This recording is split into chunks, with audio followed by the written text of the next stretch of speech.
So on today's video, we're gonna talk about why do people hesitate to work with financial advisors.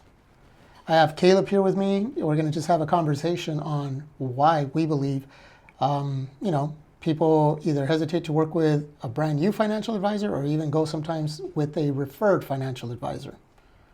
So let's dive into this. So, why do you think people hesitate to sit down with a financial advisor? I think for different reasons. I think many people probably know that, they should sit down. They have an intuition that they need to get some guidance with their finances, especially if they're 5 years out of retirement, like 5 years before retirement, and any time throughout retirement. I just think the thing that holds them back is the uncertainty, the unknown, right? The mystery, like not knowing what to expect. Sometimes it may be even comfort with what they currently already have. People simply don't know what they don't know and what the process should look like. Why do you think that people believe that the financial advisor is just going to try to sell them something? I think we're programmed, probably since early adulthood. When we start making purchases, we go to the mall. What's the first thing somebody does? You walk into a clothes store. Right away, they're on you, right? And they're asking you, is there something you're looking for in particular? Or is there something that you need? And it's like they don't even let you breathe and kind of walk in. Or it may be the example of a car salesman, and that's so I think they come in already guarded. And I think that's probably why people feel like something's going to be sold. But when you work with a really true professional, a financial advisor, the last thing he's going to do is try to sell you something. And I always say this, if on the first meeting they're already talking about products and this and that, get up and walk out.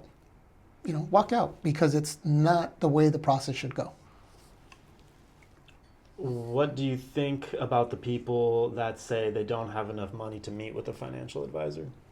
Yeah, I hear that quite a bit, and I have in the past. And when we look at our clients, right, in our book of business, we have clients that have, asset amounts or their investments are all over the board. Some as low as maybe 100,000, some as a couple million, and so it just depends. I think they're embarrassed sometimes. They think they meet a certain threshold. It's a reflection on them. And I think that's probably part of the reason. They don't want to feel like they're not where they technically should be. Well, why are some people afraid they'll be judged when they sit down with an advisor? I think it's the comparison, comparing themselves to somebody that maybe they see online, the information they get through social media.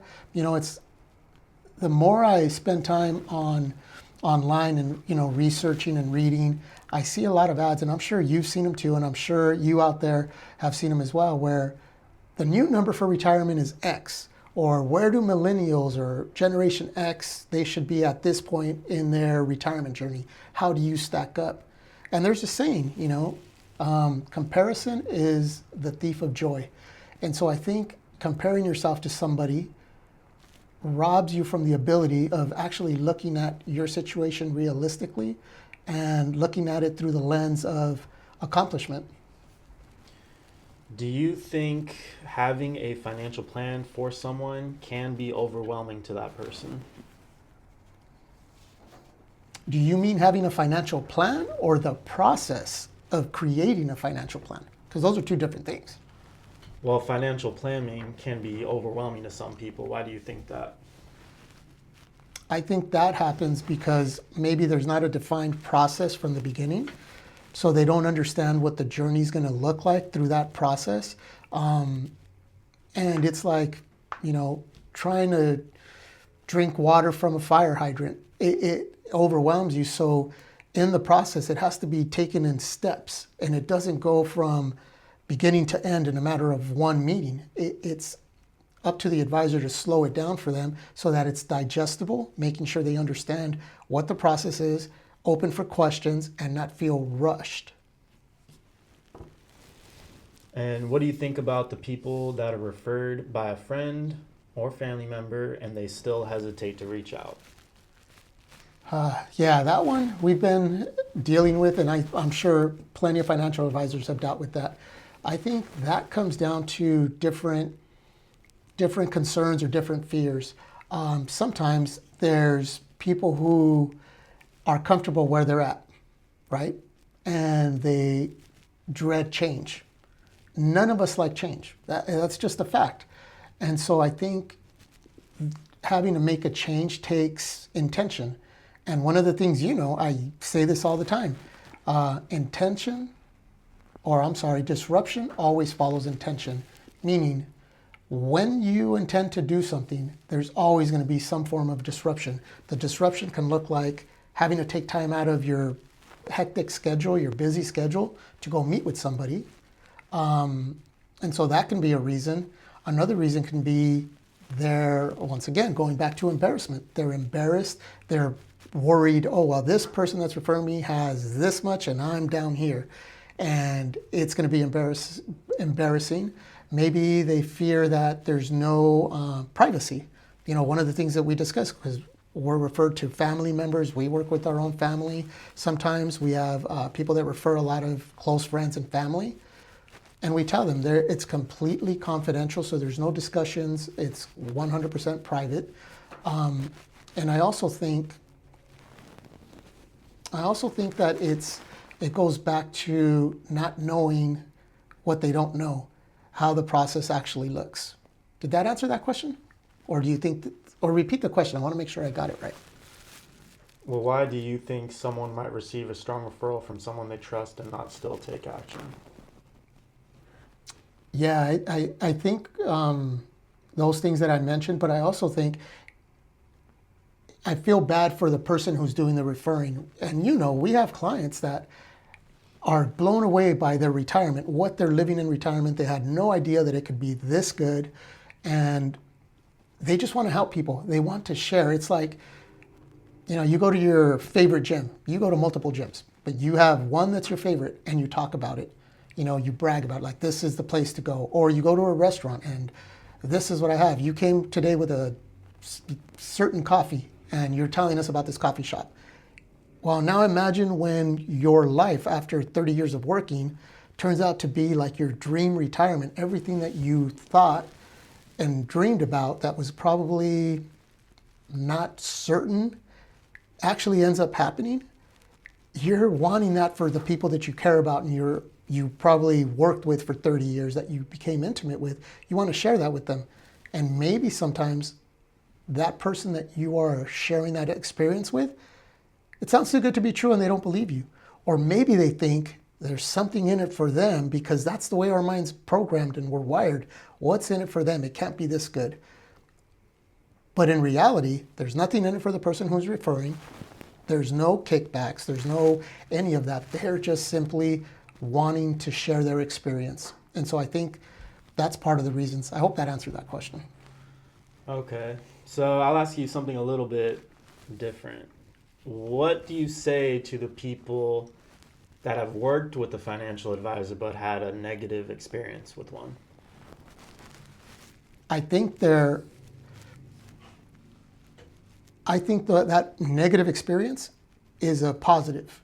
And you know me, and my clients know me, and people know me. I'm always the guy with the cup is half full, not half empty. So we take our experiences, and it can be financial advising. It could be business. It could be work. It could be raising a child. It can be whatever. It's how do you look at that experience? Do you look at it as an asset or as a liability? So that experience with that negative experience with a financial advisor actually sets a line or a standard of what they don't want to see. And so now they know exactly what they don't want to see. And so they're at least better off than somebody who has never seen an advisor, who's never sat down with an advisor, because that person who's never sat down with an advisor has nothing to go off of. I tell my clients, my goal for you is to set the standard so high that if you ever do leave, the next conversation that you have with the following advisor is going to be at a higher level. It's going to be a better conversation. It's going to be a better meeting because you're going to already have a feeling of what you like, what you don't like, and what results, service, and experience you had with us. And I think that's why I think I'd rather have somebody who had a bad experience with an advisor come in than somebody who is afraid to come in altogether because they've never even experienced any advisor. Okay. So if I was your or prospect and we're going to meet for the first time, what would that first meeting with you look like? Yeah, this is the one where people I think, oh, you're going to show up at the office and right away I'm going to, offer you something to drink. We're going to sit down and I'm going to start selling you something. And our first meeting is typically a long meeting because I'm upfront about it. I'm an independent advisor, which means I have the ability to choose who I work with. And so I am blessed with the business that I have because my clients are very, very, what's the word I'm looking for? They're just special, and we have a different relationship because it takes time. So the first meeting is an interview. They're interviewing me and I'm interviewing them to see if there's some type of fit. You've got thousands of advisors that anybody can choose from. So I would suggest you have to like that person, Your clients are curated. They're curated, I guess. And it's just, the number one thing you want in an advisor is trust. And so how do you build trust? Well, you build it relationship, right? Slowly. And so the first meeting is really just getting to know each other. What are your goals? What are your concerns? What do you want to see? What are your strengths? What are the opportunities that you want to focus on? And we start creating a vision of what you want your retirement to look like. We have teachers, police officers, firemen, people that are, parenting with their kids, grandkids. And so all of them have their own unique wants, desires, goals, visions of what their retirement's going to look like. And so one of the things that we talk about is customized plans. Every plan that we create for our clients is completely different. There's not a template for it. And so I think, when we start to design the plan, that's why I always tell our clients, the first meeting is the most important because that's going to lay the foundation to what your plan should look like. And so that's what we track the progress on, not on the returns, not on the market, because we cannot control that. So that saying, I hope I don't butcher it, but you control the controllables, right? The other stuff you can't control. And so when we design a plan, we create clarity. That's why clarity is the first step leading to confidence. Once we have a clear vision of what you want, which happens in the first meeting over conversations, then we can start tracking, and that's going to lead to confidence that we're making progress in that direction. Long-winded, but I hope that kind of explains it. And to the referrals that are hesitating to take that first step, what do you want to say to those people? The first step is always the hardest. I don't care if it's learning something new. I think, going through school systems and growing up, you're always worried about what people are going to think. Are they going to think I'm dumb? Are they going to think, I don't know, I should be at a better place. I should have more money. I should know more. Financial planning is different than just investing. And I think that's the one thing that people don't understand. When we talk with people, the first thing they mention is, oh, what are your rates of return? What are you investing in? Financial planning encompasses a lot more. We're not day traders. And so I lost my train of thought. What was the question? What do you say to the potential referrals that are hesitating to take the first step? That's right. So all of that, you just got to get over that fear, that concern, and just sit down with the advisor and start looking at from the bottom up. How are we going to start this plan? How are we going to create this plan? So what would you want the referral that's been referred by a friend, family member, what would you want them to remember? Have you heard that saying? There's two things you can do, or you can do something in two ways, the easy way or the hard way, right? Yep. The hard way, if you do it on the front end, the back end is easy. If you do the easy work on the front end, the back end is going to be hard. And it applies to everything, right?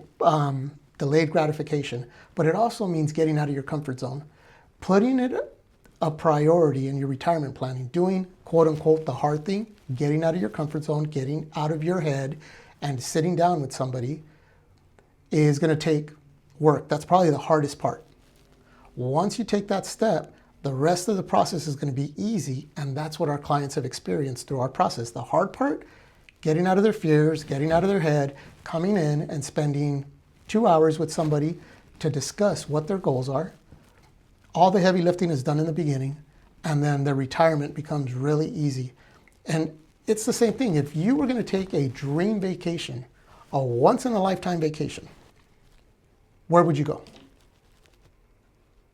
Oaxaca. Oaxaca. Okay, Oaxaca. And if it took you 30 years to plan it, right, to build up and to save for it, would you spend 2 hours at least to have an agenda, a travel agenda, to see what exactly you're going to do? I would, yeah. Most people spend more time on their vacation planning than they do on their retirement planning. And that to me is sad, because you work so long and it takes very little work, because it truly is very little work on the front end to have a great back end. How many times would you say you have heard this quote? I wish I would have done this sooner.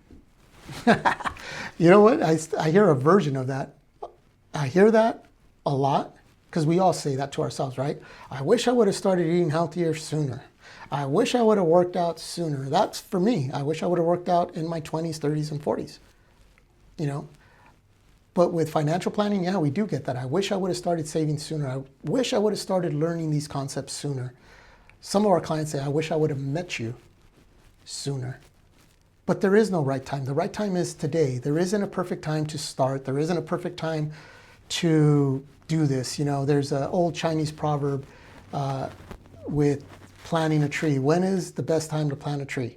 When was the best time? 20 years ago. When is the second best time? Today, right? And so that's really the same concept, is the sooner you start, the better. You know, don't feel like you're behind the 8 ball. Don't compare yourself to anybody. Just get the information to see how it's going to apply to your unique, situation. So the hardest part is just taking that first step then, right? Like anything, the hardest part is starting. You know, I had to work out this morning before I came in here, and it was early. It was 5:30 in the morning. I was lazy. I just told myself, get up, get in the garage, go ahead and start working out. And I thought, I'm going to give it a 25% effort. Once I started, I did the entire workout. And at the end, I was like, man, it's just getting started. Getting started is always the hardest. And how hard was it for you to start making YouTube videos? Took me a couple years. Took me a couple of years. That's another example. I wish I would have done this sooner. Perfect example. That's the truth. And get over yourself. I got to get over that fear of judgment, fear of what I look like, what I sound like. It's not going to be perfect. But you know what? I'm over that. And I think there's too many people that need this information. I think there's too many people that I could bless and affect positively if I got over looking at myself.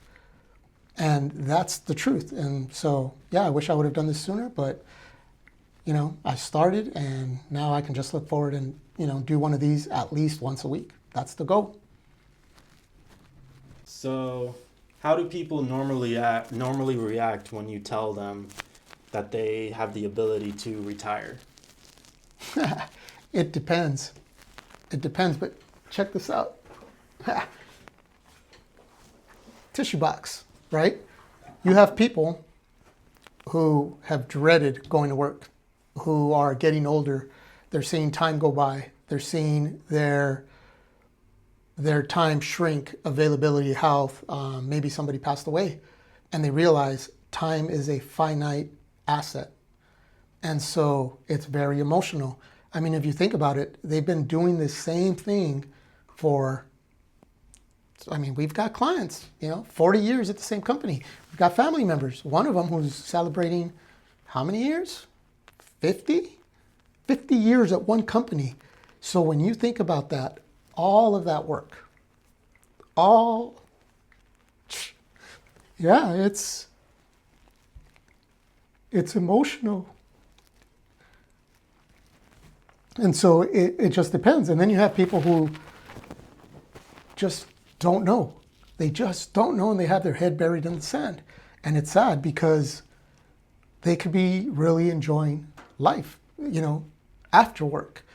I think of the rat race, getting on that hamster wheel, day in, day out, day in, day out, all the sacrifices and stuff they miss. It's something that we talk about, right? Don't trade your time for money. Don't trade your time for money. Didn't one of your clients just invite you to a 50-year wedding renewal? Yeah. Wedding vow renewal? Yep. Yeah, he's, retired. 50 years. That's such a huge landmark. And for me to be part of that they think of us to be invited to that, where even his sons are my clients. Like, it's just awesome, but we look at that and we see the effects of retiring. And when we do give them that great news, because my goal, and I tell everybody when we start working with them, my goal is to get you to retire as soon as possible. That's my goal. Why? Because I want you to enjoy life, doing what you want with the people you love most. That's it. Plain and simple. But I do find when we do show them, it's emotional, and for some, they still don't pull the trigger for a couple years later. And that's another video that we're going to do, but there's reasons why they don't pull the trigger on retiring. And I think it's caught up with the image that they feel, or who they are. They're the person who works. Self-identity. And I like to think of retirement, and this is where we're going to have to go into these different videos and teach on this. Your retirement isn't the end. And a lot of people think of it as an end, and it is an end of an era. But if you have a plan and you have a goal and a vision of what retirement looks like, it becomes the beginning of a new life, a different life. And that's what drives me. That's what gives me energy. That's what I love to share with my clients. That's what I love to share about in those first meetings. How am I going to get you from here to your new life, where you're going to enjoy doing what you love with those that you love most? And yeah, like I said, I think we're going to end this video on this, kind of long-winded, but the next one's coming up. We're going to start talking about what are the 10 things you can do to make that transition from working to a meaningful retirement.